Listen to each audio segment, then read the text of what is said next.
Energy. I'm the Chief Communications Officer for the Wyoming Department of Education, and we're so excited to have those of you here with us in the room as well as those online with us. And it is my honor to bring you Superintendent Degenfelder.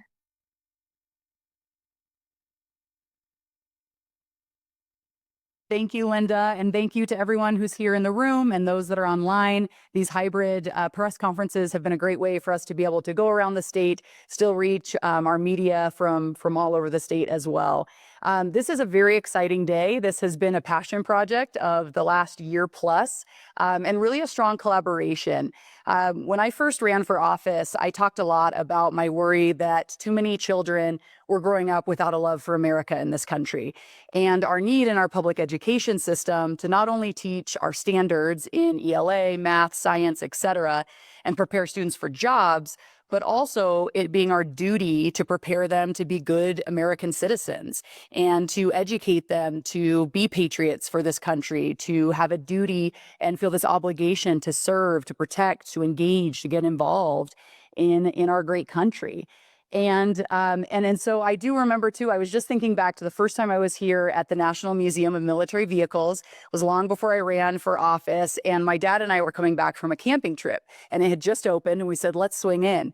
And so with that in the back of my mind as well, and the incredible work that Mr. Dan Starks has done for this state, coupled with the University of Wyoming and our desire to really bring this patriotism into the classroom effort, this has truly been a partnership of recognizing that we have this tremendous asset here in Du Bois. How do we bring that to the rest of the state? How do we ensure that a child in Dayton or Manchester, that it's complete opposite ends of the state, have access to this kind of curriculum, and so that they're able to firsthand experience and to understand the sacrifices and what was entailed in World War II, the Korean War, and the Vietnam War.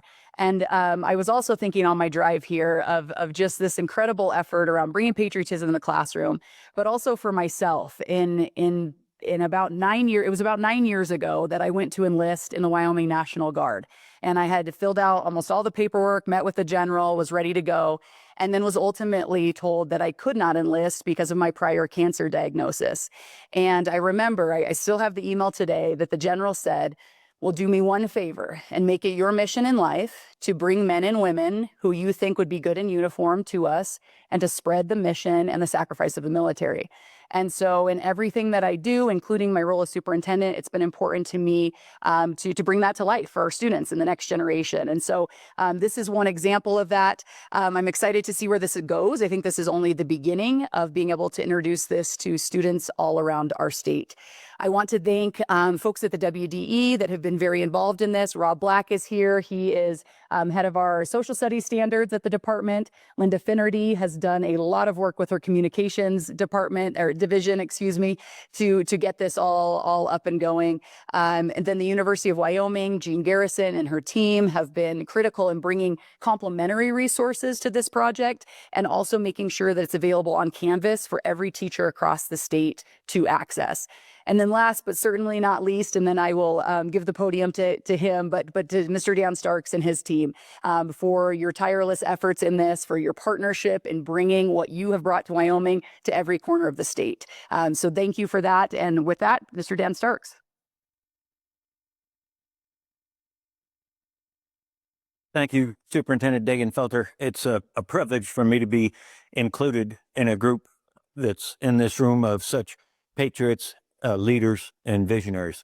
We were so pleased, Superintendent Degenfelder, to understand your vision and to have you reach out to us and give us the chance to collaborate with all of the other talented people that you've put together into this kind of a teamwork. I thought an anecdote would be helpful to people. We have a good collaboration with the VFW at a national level. We support some of their program, an annual competition to select Teachers of the Year in every state of the union. And this last year, a number of those winning teachers came here to the National Museum of Military Vehicles. And what was so striking to me, because this is the best of the best, these are very motivated, talented social studies teachers.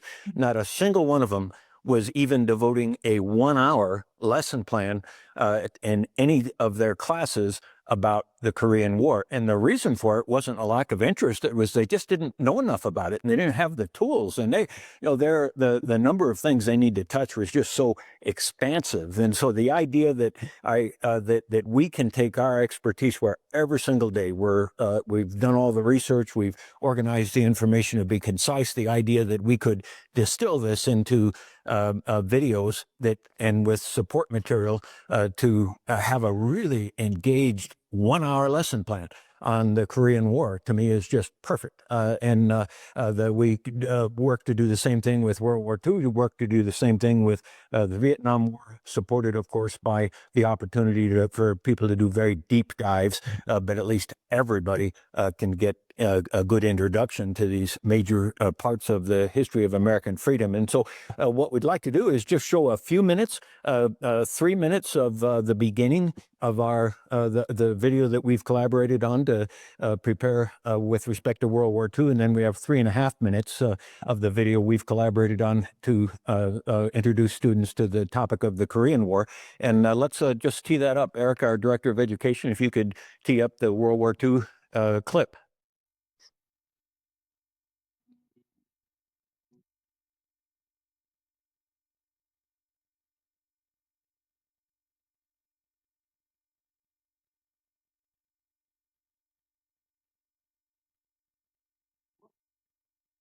Was the most devastating war in human history.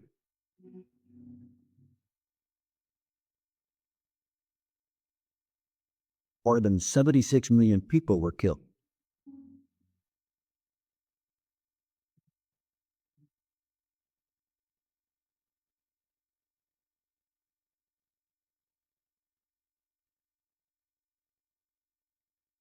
Hundreds of millions more were wounded or suffered psychological injury that today would be recognized as post-traumatic stress.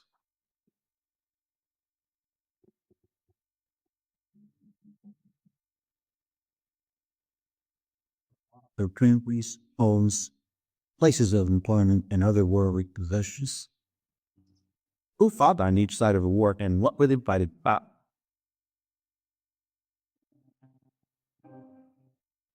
On one side of World War II were the Axis powers, consisting of Germany, Italy, and Japan.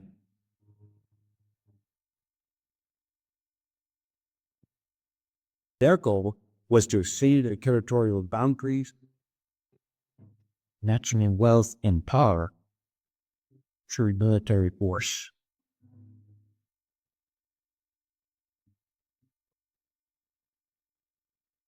On the other side of World War II were the Allied powers, consisting primarily of the United States, Great Britain, and the Soviet Union. The Allied goal was to combine their military forces to stop Axis aggression and to liberate countries already conquered by the Axis coalition. World War II began in Asia with the Japanese invasion of the Manchuria region of China in 1931 and its broader invasion of China in 1937. World War II in Europe began with the German invasion of Poland in 1939.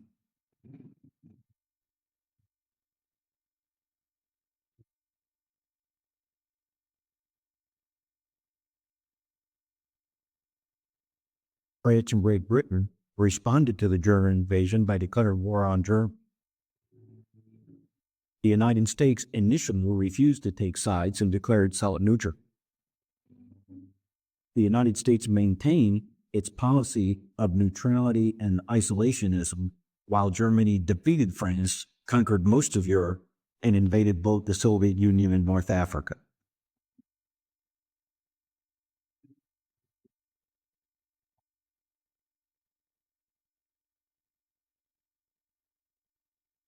So that's just a little bit of a teaser. Let's move on to the Korean War teaser, just again to give people an idea of the kind of material the tools that we're providing to teachers.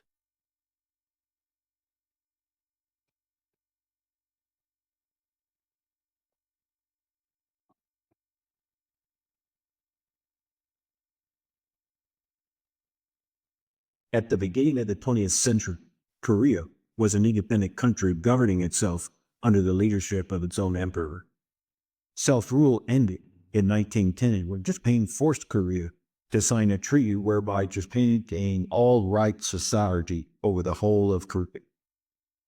From 1910 until the end of World War II in 1945, Japan occupied and ruled Korea, settling hundreds of thousands of Japanese on Korean land, destroying records of Korean history, and forcing Japanese language, education, and religion on the Korean people. When Japan surrendered to the Allies on September 2, 1945, Japan agreed to withdraw from Korea, marking the end of Japanese rule. U.S. and Soviet Union combat troops went into Korea in September 1945 to fill the vacuum created by Japan's withdrawal and provide stability while Korea prepared for independence. Cooperating as allies, the United States and the Soviet Union agreed that the 38th degree of latitude north, the so-called 38th parallel, would be the temporary boundary between the Soviet and American zones of occupation. Korea's move to independence was disrupted by the outbreak of the Cold War in 1946. After the Cold War, the United States and the Soviet Union became enemies instead of allies. The Soviet Union was concerned to spread communism throughout the world. The United States was deeply determined to oppose the spread of communism and instead support the spread of diversity.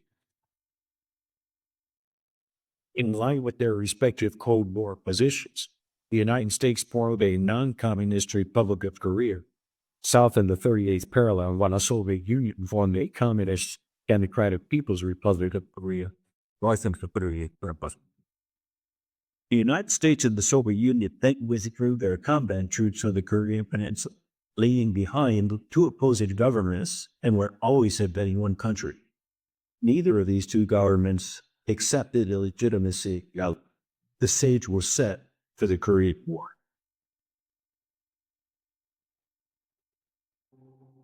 Almost 34,000 Americans lost their lives in the Korean War.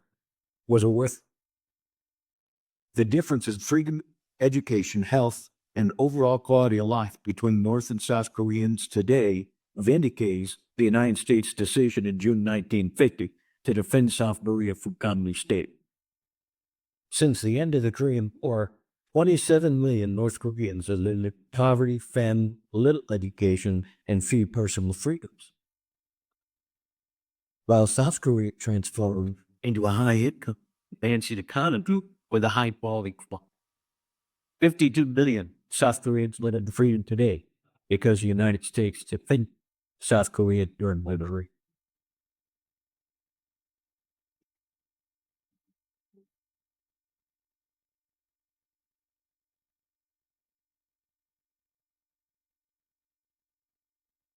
Those of you participating online, that Korean War video may have been a little disjointed for you. We started out with the first portion of the video, then we jumped to the conclusion of the video just as a bit of explanation, if that's helpful to everybody. So that's really what I have to contribute. Superintendent Degenfelder, I'll leave the podium to you. Thank you. Well, that was a wonderful teaser that we have. Again, that is all going to be provided on Canvas to be accessible for all teachers across the state. We're also working on how we ensure that's available for all of our homeschool families and private schools to be able to access, and will be part of our Civics portal that we also created, I guess, last year with the Wallop program. I also wanted to just recognize there were several teachers that were involved in this. We wanted to make sure that we had real Wyoming teachers involved in the project as well, as we made sure that these videos aligned with state content and performance standards for social studies.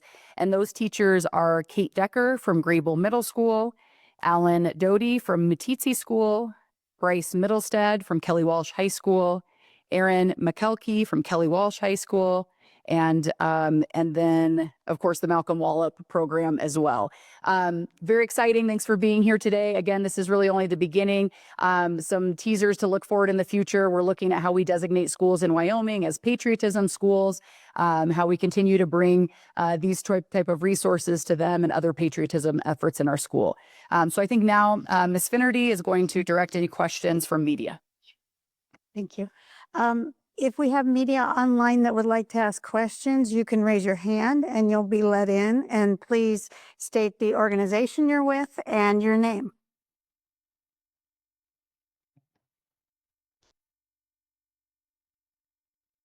And while we're waiting on that, I will mention that a media release will go out tomorrow morning with images and with a link to this actual media conference, as well as a link to the whole entire curricula on Canvas. So you'll be able to see that tomorrow.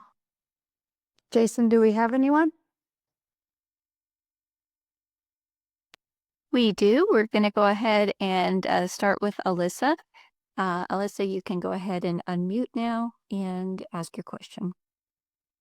Hi, yes, I'm Alyssa Tolman with the Wyoming Tribune Eagle in Cheyenne. I was just wondering, is this new curriculum being implemented immediately, or is it still in the works?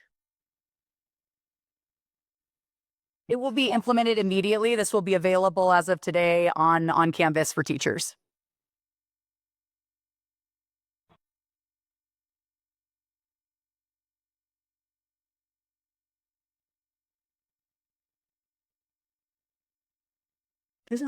Anyone else, Paula? We don't have any other hands raised, so we'll just give it another moment here, but I think that is everything. All right. Thank you, everybody. Thanks.